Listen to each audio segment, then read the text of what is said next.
نبی پاک صاحب لولاک صلی اللہ تعالی علیہ وآلہ وسلم کی سیرت طیبہ ہر لحاظ سے لائق تقلید ہے۔ عبادات کے متعلق ہوں یا معاملات کے متعلق ہوں، نبی پاک صاحب لولاک صلی اللہ تعالی وسلم ہر لحاظ سے ہدایت کا مینارہ نور ہے، اور آپ جیسا مدبر حکمراں اور آپ جیسا سچا تاجر اس کی کوئی مثال نہیں ملتی دنیا کے اندر، اور آپ جیسا رفائی کام کرنے میں طویل منصوبہ بندی کرنے والا کوئی ایسا آپ کا ہم نظیر نہیں ہے، کوئی آپ کا اس طرح آپ کا کوئی ثانی نہیں ہے، کوئی آپ کی مثال جیسا نہیں ہے۔ اللہ تعالیٰ قرآن پاک میں ارشاد فرماتا ہے لَقَدْ كَانَ لَكُمْ فِي رُسُولِ اللَّهِ أُسْوَةٌ حَسَنَةٌ لِمَنْ كَانَ يَرْجُو اللَّهَ وَالْيَوْمَ الْآخِرَ وَذَكَرَ اللَّهَ كَثِيرًا، تحقیق تمہارے لیے رسول اللہ صلی اللہ تعالی علیہ وآلہ وسلم کی زندگی مبارک ایک کامل نمونہ ہے، لمن کانا اس شخص کے لیے یرجو اللہ جو اللہ سے امید رکھے، والیوم الآخرہ اور قیامت کے دن کا وہ یقین رکھے، وذکر اللہ کثیرا اور اللہ کو کثرت سے یاد کرے۔ تو اللہ تعالیٰ اپنے بندوں میں سے جس کو نوازنا چاہتا ہے اسے آپ کے اوصاف حمیدہ میں سے چند صفات عطا فرما دیتا ہے۔ انہی اصحاب میں سے ایک صحابی رسول حضرت سیدنا عثمان غنی رضی اللہ تعالی عنہ ہے، اسلام کے تیسرے خلیفہ ہیں۔ آپ کو بھی رب ذوالجلال نے بہت ساری خوبیوں سے نوازا ہے، اور یہ ساری کی ساری خوبیاں نبی پاک صاحب لولاک صلی اللہ تعالی علیہ وسلم سے آپ کو ان کا یوں کہ عکس ملا ہے، یعنی ان کا آپ عکس ہیں، ان کے آپ پرتو ہیں، یعنی انہی کے صدقے سے آپ کو یہ ساری خوبیاں نصیب ہوئی ہیں۔ حضرت سیدنا عثمان غنی رضی اللہ تعالی عنہ اسلام کے تیسرے خلیفہ گزرے ہیں، اور نبی پاک صاحب لولاک صلی اللہ تعالی وسلم کے ساتھ آپ کا قریبی تعلق تھا۔ نبی پاک صاحب لولاک صلی اللہ تعالی علیہ وسلم کی دو شہزادیاں یکے بعد دیگری آپ کے نکاح میں آئیں۔ آپ کی شان میں نبی پاک صاحب لولاک صلی اللہ تعالی وسلم نے اور آپ سے محبت کرتے ہوئے ارشاد فرمایا کہ اگر میری 100 بیٹیاں بھی ہوتی تو میں ایک ایک کر کے حضرت عثمان کے نکاح میں ان کو دیتا، اور ایک روایت میں آتا ہے کہ اگر میری 40 بیٹیاں ہوتی تو میں ایک ایک کر کے حضرت عثمان کے نکاح میں ان کو دے دیتا۔ یعنی یوں نبی پاک صاحب لولاک صلی اللہ تعالی وسلم حضرت عثمان غنی کے ساتھ آپ کا ایک جو والہانہ محبت کا جو انداز ہے وہ آپ بیان فرما رہے ہیں کہ اگر عثمان یعنی ان کے میرے پاس جتنی بھی بیٹیاں ہوتی جتنی بھی بیٹیاں ہوتی میں ان کو یک کے بعد دیگر آپ کے نکاح میں دے دیتا۔ یہ آپ کی جزوی فضیلت ہے، اور یہ سرکار کی آپ کے ساتھ ایک والہانہ محبت کا اقرار ہے، اور یہ ایک انداز ہے کہ میرے آقا مدینے والے مصطفیٰ صلی اللہ تعالی علیہ وسلم جس کا اظہار فرما رہے ہیں۔ حضرت سیدنا عثمان غنی رضی اللہ تعالیٰ عنہ یہ بھی السابقون اولون میں آتے ہیں، یعنی وہ افراد جنہوں نے شروع میں ہی اسلام کو قبول کر لیا تھا۔ چنانچہ آپ کی عمر 34 برس کی تھی جب آپ نے اسلام کو قبول کیا۔ عام الفیل کے 6 سال آپ کی پیدائش ہوئی، اور جب آپ نے اسلام کو قبول کیا اس وقت آپ کی عمر 34 سال تھی، اور آپ کے اسلام قبول کرنے کا جو سبب بنی تھی وہ آپ کی خالہ حضرت سعدہ رضی اللہ تعالی عنہا وہ بنی تھی، یعنی انہوں نے سب سے پہلے اسلام کو قبول کیا تھا۔ تو وہ ایک دن آپ کے گھر تشریف لائیں، آپ کی والدہ کے پاس وہ بیٹھی ہوئی تھی، تو اوپر سے آپ تشریف لائے، تو جب حضرت عثمان آپ کے پاس آئے آپ کے پاس بیٹھے تو آپ کی خالہ نے آپ کو اسلام کے بارے میں کچھ معلومات فراہم کی۔ وہ باتیں جو آپ کی خالہ نے آپ کے ساتھ کی وہ آپ کے دل میں بیٹھ گئیں اور آپ ان کے بارے میں غور و فکر کرنے لگے، اور آپ کی حضرت سیدنا ابو بکر صدیق رضی اللہ تعالیٰ عنہ کے ساتھ بڑی دوستی تھی اور بڑا گہرا تعلق تھا ان کے ساتھ، تو آپ ان کے پاس چلے گئے، اور حضرت سیدنا ابو بکر صدیق رضی اللہ تعالیٰ عنہ نے جب یہ دیکھا کہ عثمان جو ہیں وہ کچھ پریشان ہیں، کچھ سوچ رہے ہیں، تو آپ نے ارشاد فرمایا کہ اے عثمان کیا پریشانی ہے، کیا سوچ رہے ہو؟ تو حضرت سیدنا عثمان غنی رضی اللہ تعالیٰ عنہ پھر اپنی خالہ کی وہ باتیں بیان کی۔ جب حضرت سیدنا ابو بکر صدیق رضی اللہ تعالیٰ عنہ نے ملاحظہ فرمایا کہ حضرت عثمان کو اب جو ہے وہ اسلام کے بارے میں انفارمیشن مل چکی ہے، ان کو اس کے بارے میں کچھ پتہ چل چکا ہے، تو آپ نے ارشاد فرمایا کہ اے عثمان تیرے جیسا ایک سمجھدار آدمی اسلام سے کیسے پیچھے رہ سکتا ہے؟ تو پھر حضرت سیدنا عثمان غنی کو آپ نے جو ہے مزید جو ہے تلقین کی اور اسلام کے بارے میں مزید آپ کو کچھ باتیں بتائیں۔ جب آپ نے ان کے ساتھ گفت و شنید کی نا، تو آپ نے کہا کہ مجھے جو ہے وہ میری خواہش ہے کہ میں خود رسول اللہ کی بارگاہ میں حاضر ہوں اور ان سے جو ہے وہ کلام اللہ کی تلاوت سنوں، آپ کی زبان مبارک سے اللہ تعالیٰ کا کلام سنوں۔ چنانچہ ابھی یہ دونوں حضرات محو گفتگو ہی تھے کہ نبی پاک صاحب الاولاق صلی اللہ تعالی وسلم آپ کے پاس سے گزرنے لگے، تو جب آپ کی نظر حضرت عثمان پر پڑی تو میرے آقا ٹھہر گئے اور تشریف لائے اور آپ کے پاس بیٹھ گئے اور ارشاد فرمایا کہ اے عثمان مجھے میرے رب نے تیری طرف اور پوری مخلوق کی طرف نبی بنا کر کے بھیجا ہے۔ نبی پاک صاحب الاولاق صلی اللہ تعالی علیہ وسلم کا بس یہ فرمانا تھا کہ حضرت عثمان غنی رضی اللہ تعالیٰ عنہ کی زبان مبارک سے بے اختیار نکلتا ہے کہ اشہد ان لا الہ الا اللہ وحدہ لا شریک لہ واشہد ان محمدا عبدہ ورسولہ، کہ بے شک میں گواہی دیتا ہوں کہ اللہ کے علاوہ کوئی الہ نہیں، وہ سچا پکا ایک الہ ہے اور اس کا کوئی شریک نہیں، اور بے شک محمد اس کے بندے اور اس کے رسول ہیں۔ چنانچہ یوں آپ نے اسلام کو قبول کر لیا۔ اچھا، آپ کے والد گرامی بچپن میں ان کا انتقال ہو گیا تھا، آپ اپنے چچا کی کفالت میں رہ رہے تھے اور آپ خاندانی رئیس تھے، یعنی شروع سے ہی آپ کا جو باپ دادا کا جو نا بزنس تھا اور آپ امیر تھے، گھرانے سے آپ کا تعلق تھا اور شروع سے ہی آپ لینڈ لارڈ تھے۔ اچھی پوشاک، اچھا لباس سے بےتام کرنا، اچھا کھانا کھانا، یہ آپ کی زندگی کا معمول تھا۔ چنانچہ جب آپ کے چچا کو پتہ چلا کہ میرے بھتیجے نے اپنے آبائی دین کو چھوڑ دیا ہے، تو انہوں نے آپ کو ایک کوٹھڑی میں قید کر دیا اور جو آپ نے اعلیٰ قسم کا لباس پہنا ہوا تھا وہ بھی آپ کے تن سے اتار لیا گیا۔ کئی دن تک آپ بھوکے اور پیاسے اس کال کوٹھڑی میں رہے، لیکن جب آپ کے چچا نے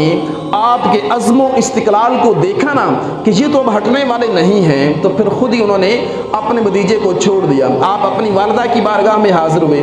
والدہ نے آپ کو صرف اتنا کپڑا دیا تھا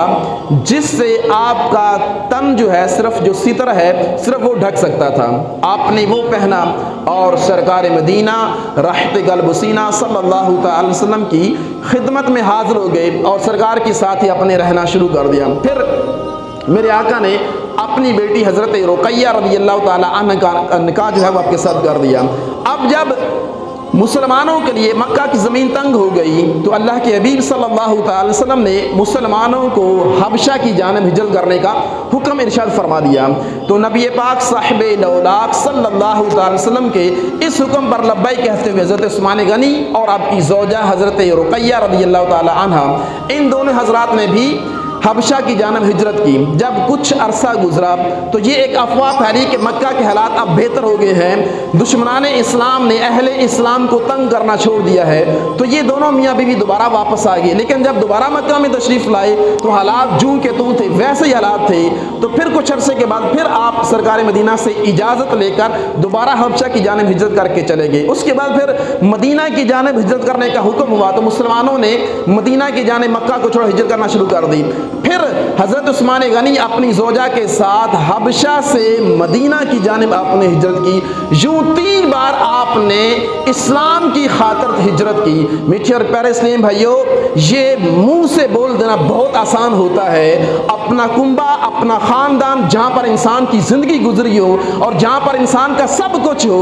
اس جگہ کو چھوڑنا انسان کے لیے بہت مشکل ہوتا ہے، اور یہ انتہائی کٹھن مرحلہ ہوتا ہے کہ انسان اپنے آبائی وطن کو چھوڑے اور ہمیشہ کے لیے چھوڑے، اپنے خاندان کو چھوڑ دے، اپنے بینک بیلنس کو چھوڑ دے، اپنی پوری جائیداد کو چھوڑ دے اور تنہا نکلے۔ یہ بہت بڑی بات ہوتی ہے۔ یہ کہنے کی حد تک تو بہت آسان لگتا ہے، لیکن جب اگر یہ بندے پر جب بیتی ہے، یہ اس بندے کو پتا ہوتا ہے کہ یہ کتنا کٹھن مرحلہ ہوتا ہے، یہ کتنا مشکل مرحلہ ہوتا ہے۔ لیکن قربان جائیے، یہ وہ ہستیاں تھیں جو اللہ کے نام پر اپنے تن من دھن کو قربان کرنے والے لوگ تھے۔ اللہ کا حکم آیا حبشہ کی جانب ہجرت کر جاؤ، کچھ دیکھا نہیں کہ میرا مال و اسباب، میری جائیداد، میرا گھر، میرا خاندان، میرا فیملی ریلیشن، میرے دوست احباب، سب کچھ تو ادھر ہے، لیکن اللہ کے حکم کو ترجیح دیتے ہوئے سب کچھ چھوڑ کر حبشہ کی جانب ہجرت کر گئے۔ اور ایک بار نہیں، 3 بار آپ نے ہجرت کی، اور اللہ کے نام پر، اللہ کے حکم پر، اللہ کی اجازت سے آپ نے جو ہے وہ اسلام کی خاطر جو ہے آپ نے ہجرت کی، سب کچھ جو ہے آپ نے چھوڑ دیا۔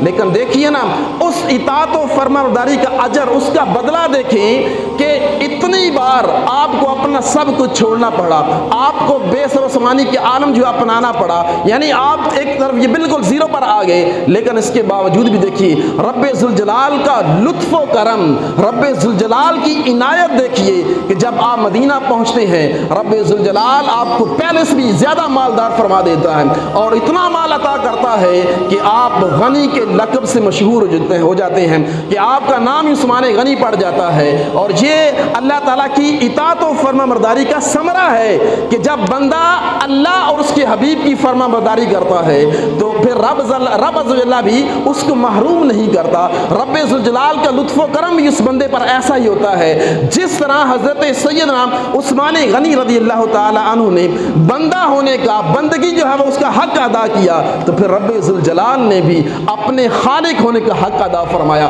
اور اپنے بندے پر ایسے ہی فضل و کرم فرمایا، اور آپ کو جو ہے وہ کسی قسم کی کوئی ٹینشن نہیں آنے دی، اور آپ کو رب ذوالجلال دن دگنی رات چگنی جو ترقی عطا فرمائی، اور آپ کا بزنس پروان چڑھتا گیا۔ اور پھر وہ وقت آیا کہ اسلام پر جب بھی کوئی کڑا وقت آتا تھا، جب بھی کوئی پریشان وقت آتا تھا، آپ سب سے صف اول میں ہوتے، سب سے آگے ہوتے تھے۔ اچھا دیکھیے، یہ ایسا نہیں تھا کہ جب کوئی سلطنت کو ضرورت پڑی تو آپ آگے تھے، جب جہاد کی ضرورت پڑی تو آپ آگے تھے، نہیں، بلکہ آپ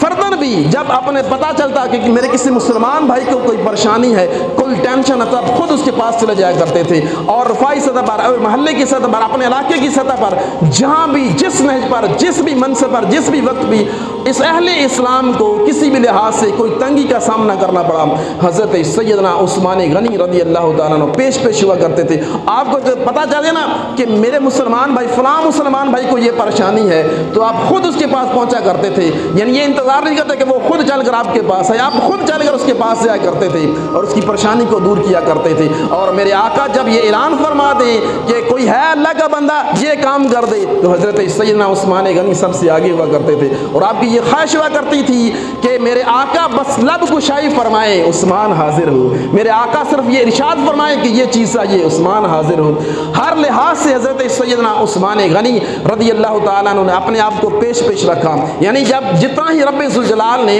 آپ کو دنیا کے مال سے نوازا تھا، اسی قدر حضرت سیدنا عثمان غنی رضی اللہ تعالیٰ عنہ اپنا مال جو ہے وہ اس لیے فراخ دلی کے ساتھ اپنا مال راہ خدا میں آپ صرف کرتے رہے، راہ خدا میں آپ خرچ کرتے رہے، اور جس قدر آپ اپنا مال راہ خدا میں خرچ کیا کرتے تھے، رب ذوالجلال آپ کو اسی قدر جو ہے وہ فراخی کے ساتھ مال عطا فرمایا کرتا تھا۔ جب بھی اہل اسلام پر کڑا وقت آتا تھا، پریشانی کا وقت آتا تھا، جب امت مسلمہ پریشان ہو جاتی تھی، کاسالی ہو جاتی تھی، حضرت سیدنا عثمان غنی رضی اللہ تعالی عنہ اپنے خزانوں کے منہ کھول دیا کرتے تھے، اور مسلمانوں کے لیے جو ہے وہ اعلان فرما دیتے تھے، جس کو جتنی حاجت ہے، جس کو غلہ چاہیے، اناج چاہیے، ضرورت کی جو چیز چاہیے، وہ عثمان کے ڈیرے پر آئے اور آ کر لیتا جائے، اور جس کو جتنی حاجت ہے وہ لے جائے آ کر، اور فی سبیل اللہ لے جائے۔ کوئی پیسہ نہیں ہے، کوئی قرض نہیں ہے، اور ادھار بھی نہیں ہے، آپ اللہ کی رضا کے لیے اپنے مال کو خرچ کر دیا کرتے تھے۔ رب ذوالجلال نے بھی پھر آپ کی مدح سنائی، فرمائی نا کہ رب تعالیٰ قرآن پاک میں فرماتا ہے الذین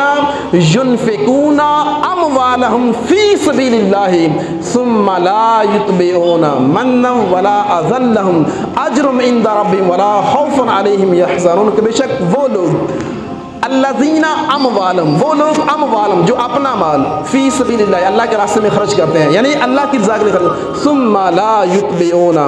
منا ولا اذى لهم، پھر وہ اس کی پیروی نہیں کرتے کس لحاظ سے؟ احسان جتاتے ہوئے اور اپنے مسلمان بھائیوں کو تکلیف دیتے ہوئے، عند ربہم، ان کے رب کے پاس کیا ہے؟ عند رب اجرہم، ان کا اجر جو ہے ان کے رب کے پاس، اجرہم عند ربہم، ان کا اجر ان کے رب کے پاس ہے، ولا خوف، ان پر کسی قسم کا کوئی خوف نہیں ہے، ولا ہم یحزنون، اور نہ ہی وہ کل بروز قیامت پریشان ہوں گے، نہ وہ غمگین ہوں گے۔ تو یہ حضرت سیدنا عثمان غنی رضی اللہ تعالیٰ عنہ کی مدح میں، آپ کی تعریف میں یہ آیت کریمہ نازل ہوئی تھی، جب آپ نے جب بھی کوئی کڑا وقت آیا اور جب بھی کوئی پریشانی والا وقت آیا تو آپ نے اپنے مال کو جب خرچ کیا تو رب ذوالجلال نے یوں آپ کی جو ہے وہ مدح سرائی فرمائی، حالانکہ اللہ کا دیا ہوا نا، لیکن آپ کا یہ ذہن تھا کہ میں جب اللہ کے راستے میں اپنے مال کو خرچ کروں گا میرا رب اتنا ہی مجھے عطا فرمائے گا۔ اچھا، جب یہ تو وہ تھا کہ جب آپ کو موقع ملا آپ نے اپنے مال کو خرچ کیا، کم و بیش 12 سال آپ نے حکمرانی کی، اور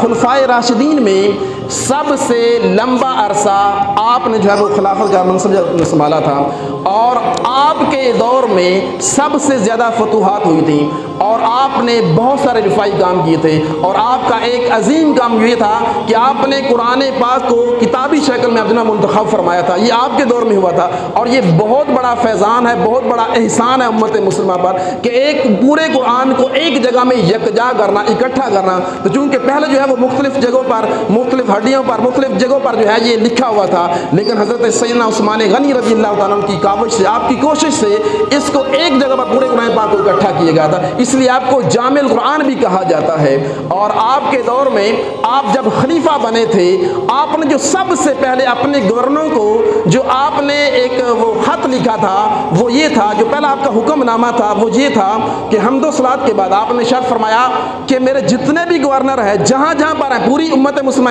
پوری اسلامی سلطنت کے اندر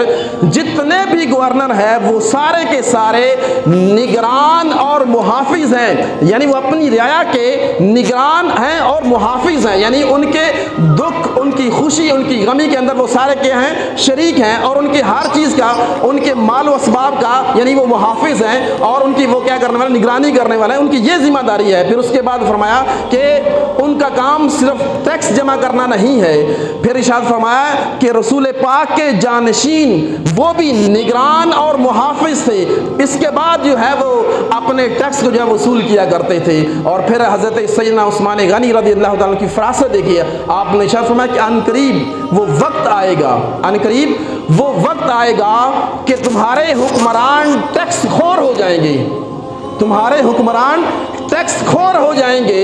اور جب تمہارے حکمران ٹیکس خور ہو جائیں گے تو پھر تمہارے اندر سے دیانت داری اور وفا اور حیا ختم ہو جائے گی۔ اور اگر آج ہم اس بات کو ملاحظہ کریں تو ہمارے معاشرے میں یہ بات بالکل عیاں ہے، جو بات حضرت سیدنا عثمان غنی نے آج سے 1400 سال پہلے کہی تھی، آج وہ بات من و عن صادق آ رہی ہے کہ ہمارے معاشرے میں ٹیکس خور جو ہیں وہ کثرت سے پائے جاتے ہیں، ٹیکس خوری تو بہت زیادہ ہو رہی ہے، جس کی وجہ سے آج دیکھیں کہ امت مسلمہ کتنی پریشان ہے، کتنے یعنی مسلمان جو پریشانی کے عالم میں مبتلا ہیں، یہ صرف اس ٹیکس خوری کا نتیجہ ہے۔ اور ایک اور حدیث پاک میں میرے آقا مدینے والے مصطفیٰ صلی اللہ تعالی وسلم نے ارشاد فرمایا